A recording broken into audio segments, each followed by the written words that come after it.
Allahu Akbar. اعوذ باللہ من الشیطان الرجیم، بسم اللہ الرحمن الرحیم۔ سبحان اللہ و بحمدہ، سبحان اللہ العظیم، اللہم صلی وسلم علی نبینا محمد۔ سورہ آل عمران 200 آیات پر مبنی یہ مدنی سورہ، اس کا نام حضرت مریم کے والد عمران کی نسبت سے ہے، اور اس نام میں ایک اہم نقطہ نظر آتا ہے، اور وہ یہ کہ اس سورہ میں عیسائیوں سے خطاب کیا گیا ہے جو عیسیٰ علیہ السلام کو نعوذ باللہ اللہ کا بیٹا کہتے ہیں۔ اس سورہ میں عیسیٰ علیہ السلام کے نانا، نانی اور والدہ کا تذکرہ ملتا ہے، جس سے پڑھنے والوں کو یہ بات سمجھ میں آتی ہے کہ عیسیٰ علیہ السلام ایک انسان تھے اور انسانی خاندان سے پیدا ہوئے تھے۔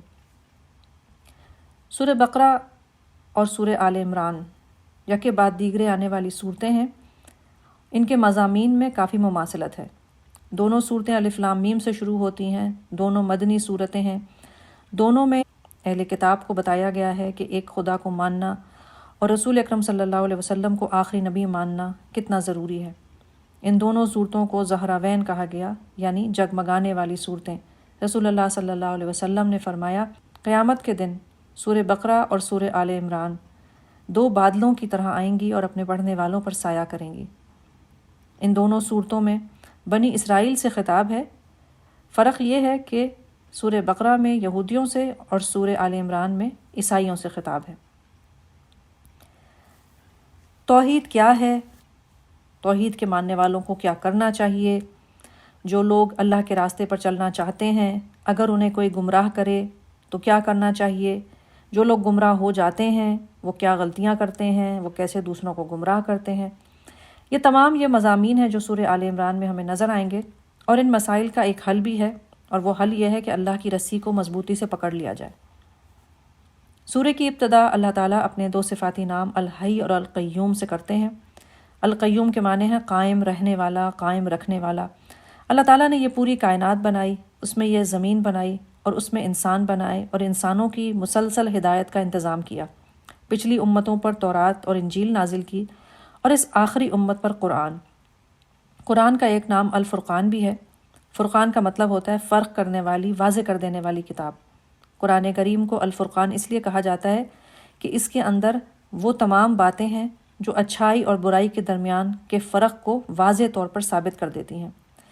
لیکن اسی کتاب میں کچھ آیات ایسی ہیں جن کو پڑھنے کے بعد پڑھنے والے کے دل میں کچھ شبہات پیدا ہو سکتے ہیں۔ وجہ یہ ہے کہ ان کی معنی کسی اور بات سے یا کسی اور مفہوم سے ملتے جلتے ہوتے ہیں۔ ان آیات کو متشابہ آیات کہا جاتا ہے۔ اس کے مقابلے میں زیادہ تر آیات قرآن کریم کی محکمات کہلاتی ہیں، ان کا حکم بالکل صاف اور واضح ہے۔ لیکن سوال یہ پیدا ہوتا ہے کہ یہ کتاب جسے انسانوں کی ہدایت کے لیے بھیجا گیا، ان میں متشابہ آیات آخر ہیں ہی کیوں؟ وجہ یہ ہے کہ انسان کا اصل مقام بندگی اور غلامی کا ہے، اور انسان کے لیے بہتر یہی ہوتا ہے کہ وہ اپنی حد میں رہے۔ اس بات کو سمجھنے کے لیے ایک ایسی مثال سے سمجھا جا سکتا ہے کہ اگر کوئی طالب علم یا کوئی چھوٹا بچہ یہ چاہے کہ اسے ہر وہ بات جو اس کے والدین کو یا اس کے استاد کو معلوم ہے مکمل طور پر معلوم ہو جائے، تو یہ ضد بذات خود ایک بڑی بچکانہ سی ضد ہے، اور یہ شخص اور یہ بچہ اگر اس بات پر اصرار کرے تو وہ اپنی کم علمی کا ثبوت دے گا اور اپنی زندگی کی الجھنیں بڑھائے گا۔ اس کے برعکس ایک ذہین طالب علم یا ایک باشعور بچہ بالکل ایک توحید پرست انسان کی طرح ہوتا ہے، جو کبھی بھی اپنی عقل اور سمجھ بوجھ پر بھروسہ کرنے کے بعد ہر بات کی تہہ تک پہنچنے کی کوشش نہیں کرتا، کیونکہ اسے پتہ ہوتا ہے کہ ایسے کی صورت میں وہ اپنے لیے فتنوں کا دروازہ کھولے گا۔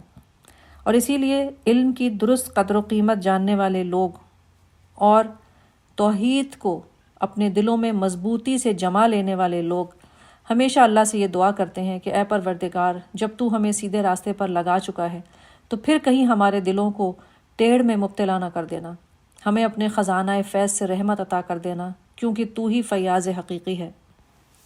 یہ لوگ کلام پاک کے مطابق اولو الالباب ہوتے ہیں۔ الباب لب کی جمع ہے، اور لب کے معنی ہوتے ہیں مغز۔ کسی پھل کا اندرونی حصہ جیسے کہ بادام یا اخروٹ وغیرہ کا چھلکا اتار دینے کے بعد اندر سے جو پھل نکلتا ہے وہ لب کہلاتا ہے۔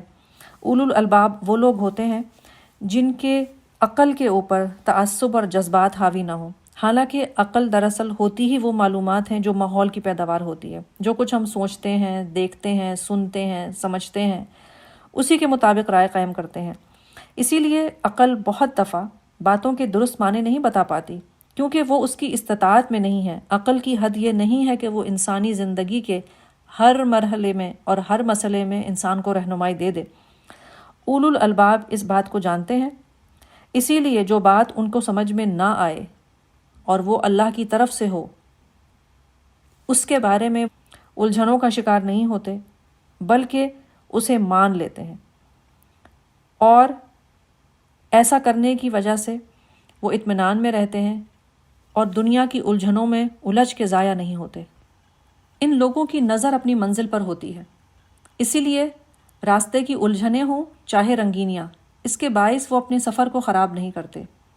اور اس دنیا کی رنگینیوں کی اگر بات کی جائے تو مال، اولاد، خاندان والے، اسباب عیش و عشرت، یہ سب کچھ اللہ تعالیٰ ہی نے اس دنیا میں پیدا کیا اور اس غرض سے پیدا کیا کہ انسان اس سفر اور اس کی مشکلوں سے اکتا نہ جائے۔ اللہ ہی نے ان چیزوں کی محبت انسان کے دل میں ڈالی، لیکن بہرحال اس سفر کا اصل مقصد اللہ سے ملاقات کی تیاری ہے۔ جو لوگ اس حقیقت کو نہیں سمجھتے، آخر کار وہ اس سفر میں ناکام ہو جاتے ہیں۔ انسانی تاریخ ایسے افراد اور ایسے اقوام کے تواقعات سے بھری پڑی ہے۔ قرآن میں فرعون اور ابو جہل کے جیسے لوگوں کی بڑی مثالیں ہیں، جن کے بتانے کا مقصد یہ ہے کہ انسان دھوکہ کھا کر تباہی کی منزلوں پر نہ چلا جائے۔ لیکن اس کے برعکس کچھ اچھے افراد کا تذکرہ بھی کلام پاک میں انسانوں کی رہنمائی کے لیے آتا ہے۔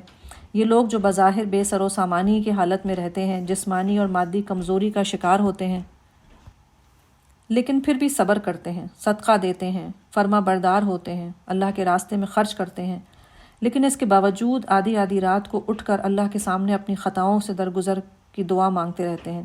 یہی وہ اولو الالباب لوگ ہیں جو اپنی آخرت کے نقصان کے بارے میں ہر وقت پریشان رہتے ہیں۔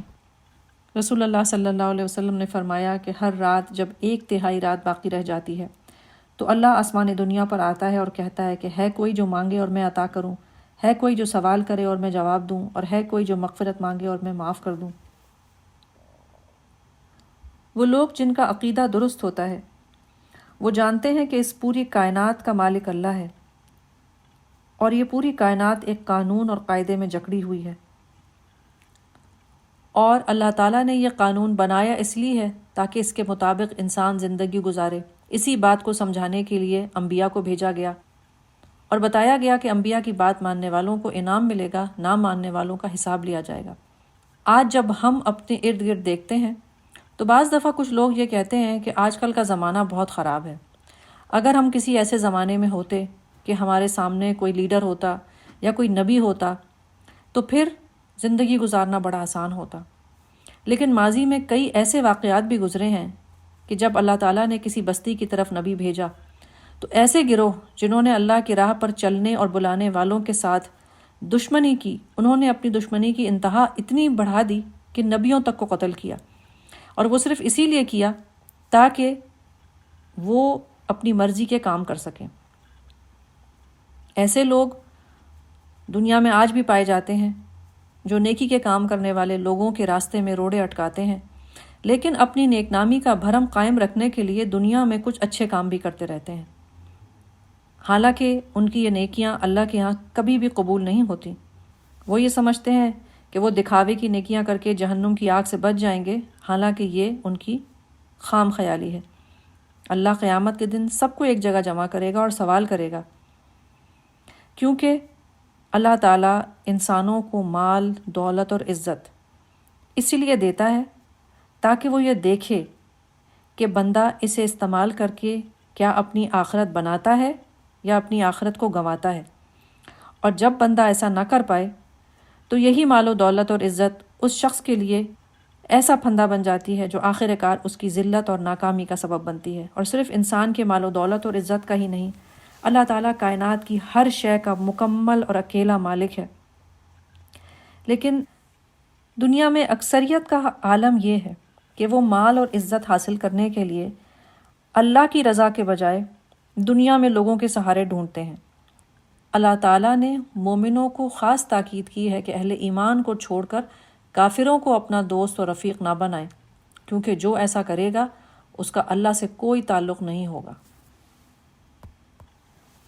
اور عزت حاصل کرنے کا ایک اہم ترین فارمولہ بھی مسلمانوں کو سکھا دیا گیا کہ اگر انسان یہ چاہتا ہے کہ اللہ اس سے محبت کرے اور اس کے اعمال قبول کرے تو اسے چاہیے کہ رسول اللہ صلی اللہ علیہ وسلم کی پیروی اختیار کرے۔ اگر مسلمان ایسا کریں گے تو اللہ ان سے محبت کرے گا، ان کی خطاؤں کو دور کر دے گا اور اللہ تعالیٰ ان کو معاف کر دے گا۔ رسول اللہ صلی اللہ علیہ وسلم کا اتباع یعنی اپنی مرضی سے ان کی بات ماننا، اور رسول اللہ صلی اللہ علیہ وسلم کی اطاعت یعنی ان کے حکم دینے کے بعد اس حکم کو پورا کرنا، یہی دو طریقے ہیں کہ اگر اختیار کیے جائیں تو اللہ تعالیٰ اپنے بندوں سے محبت کریں گے، ان پر رحمت کریں گے اور ان کے گناہوں کو معاف کریں گے۔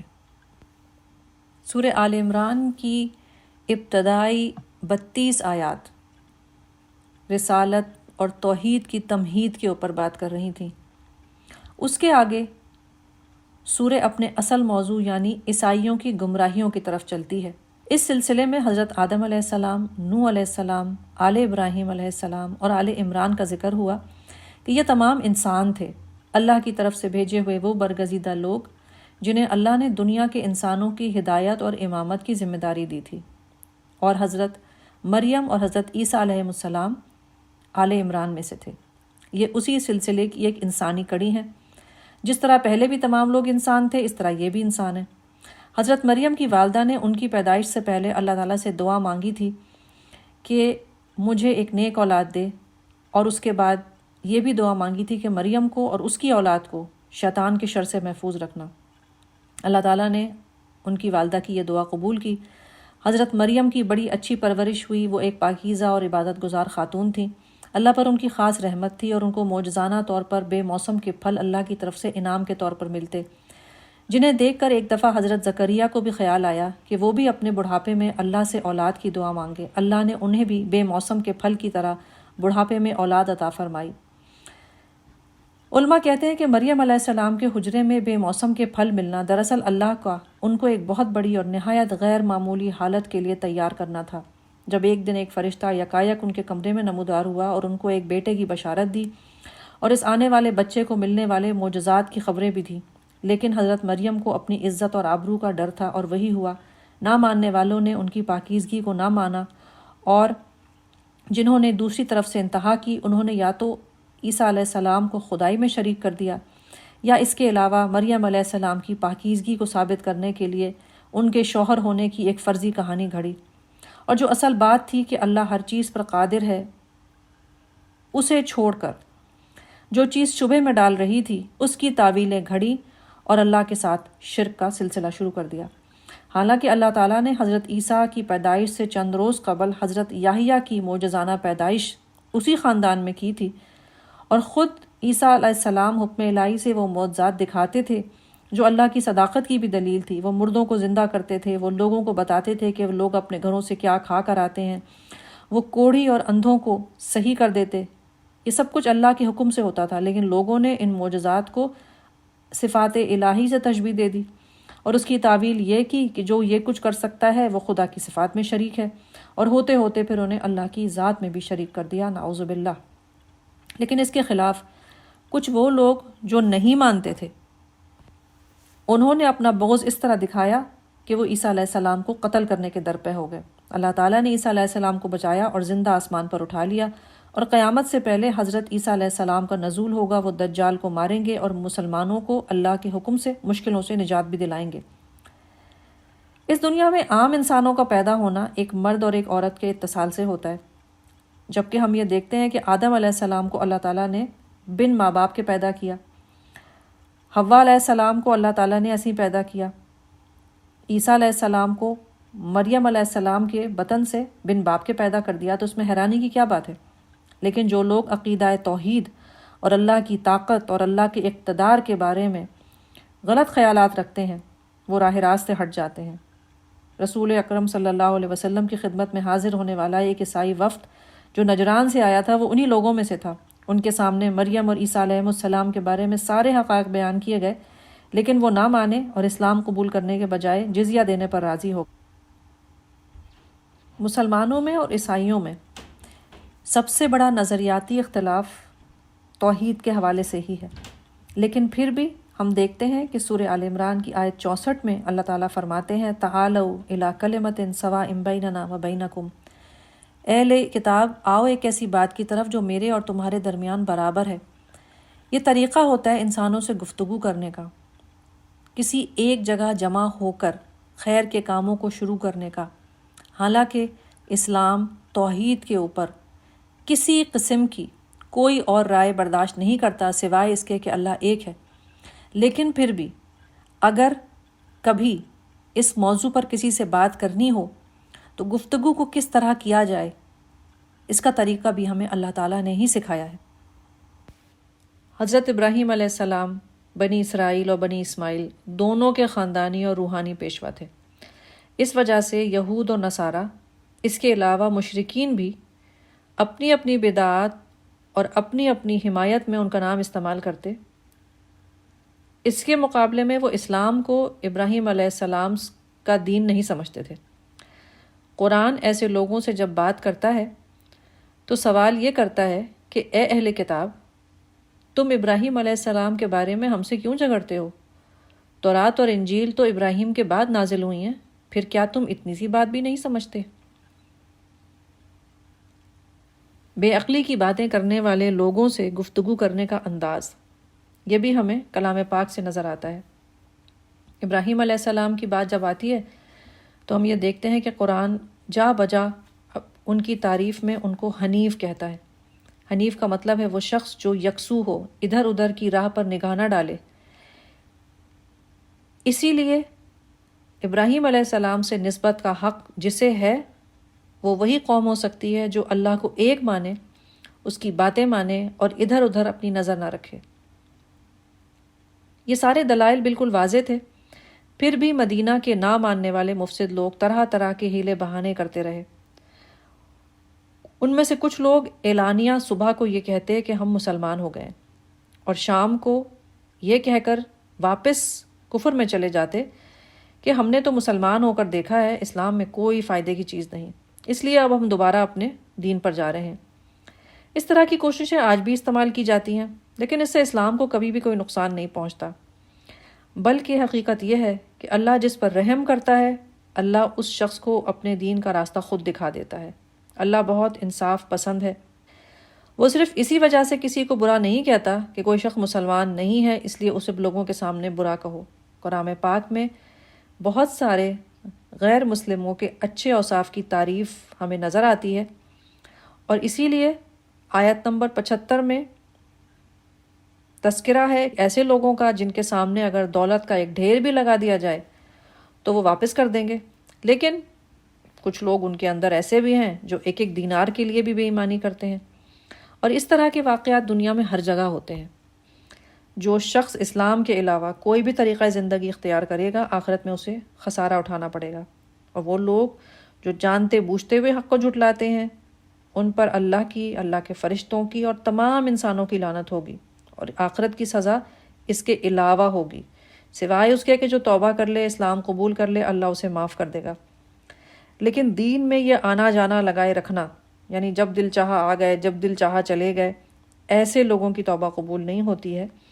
توبہ ان لوگوں کے لیے قبول ہوتی ہے جو غلطی سے گناہ کر بیٹھیں اور اس کے بعد جیسے انہیں خیال آئے فوراً معافی مانگ لیں، ورنہ رہے یہ لوگ جو کفر کی حالت میں مرے ہیں، جب یہ اللہ کے پاس پہنچیں گے اور اپنے عذاب کو دیکھیں گے، اس وقت اگر ان سے یہ پوچھا جائے گا کہ تمہیں زمین کی مقدار کے برابر سونا دے دیا جائے تو کیا تم اسے فدیہ میں دے کر اپنی جان چھڑانا چاہو گے؟ تو اس وقت وہ کہیں گے کہ ہاں، لیکن پھر ان سے کہا جائے گا کہ دنیا میں تو تم سے بڑی چھوٹی سی چیز مانگی گئی تھی، اور وہ یہ بات تھی کہ ایک اللہ کی بات مان لو، تم نے چونکہ وہ بات نہیں مانی تو اب جاؤ اور سزا بھگتو۔ دنیا میں اللہ کی بات نہ ماننا، رسولوں کی بات نہ ماننا، دراصل یہ انسان کی انا کا ایک مسئلہ ہوتا ہے۔ بعض دفعہ انسان یہ کرتے ہیں کہ وہ سرے سے ہر نبی کا یا خدا کا انکار ہی کر دیتے ہیں، یا بعض دفعہ پھر وہ یہ کرتے ہیں کہ وہ بات ماننے کے لیے یہ کہنا شروع کر دیتے ہیں کہ ہمارے خیال میں اس بات کا یہ مطلب ہے، اور ہمارے خیال میں اس نبی نے یہ کہا تھا، یا ہمارے خیال میں اس نبی نے وہ کہا تھا۔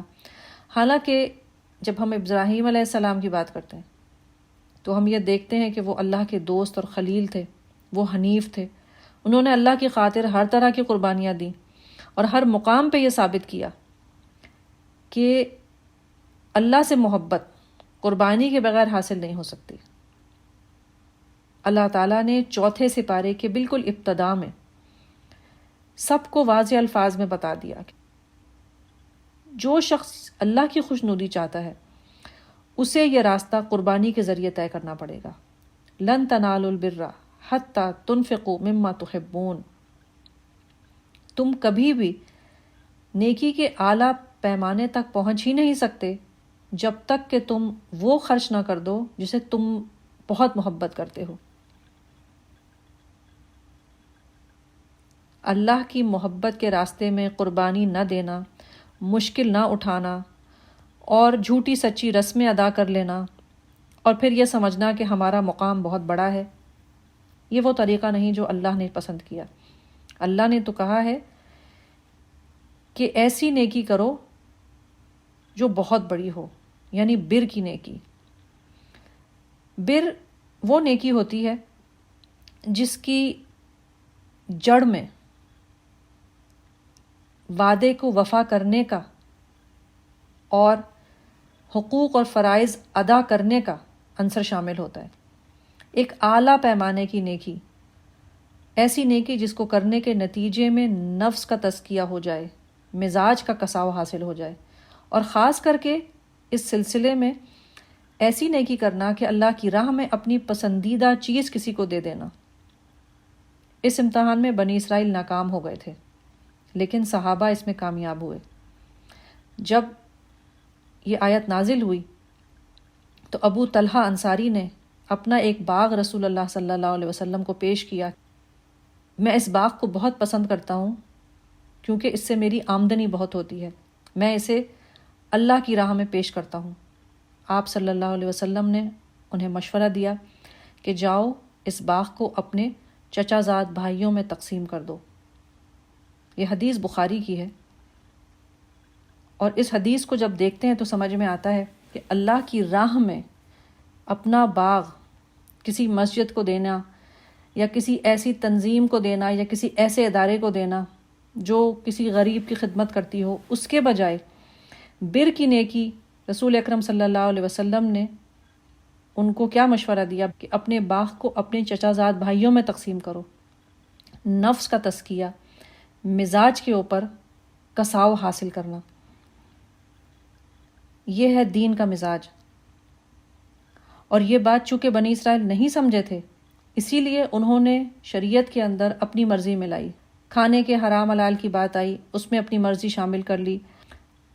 یعقوب علیہ السلام کے نام سے اسے منسوب کیا۔ عبادت گاہوں کے حوالے سے بھی ان کا یہ کہنا تھا کہ بیت المقدس سب سے قدیم عبادت گاہ ہے، اسی لیے ہم لوگ اس اصلی دین پر ہیں۔ اللہ تعالیٰ نے واضح الفاظ میں سورہ آل عمران میں انسانوں کو بتایا کہ سب سے قدیم عبادت گاہ مکے میں ہے، اور وہاں پر مقام ابراہیم بھی ہے، یعنی کہ جو لوگ ابراہیم علیہ السلام کو مانتے ہیں انہیں چاہیے کہ وہ رب کعبہ کی بھی تعظیم کریں اور اس شہر مکہ میں آنے والے نبی کی بھی تعظیم کریں۔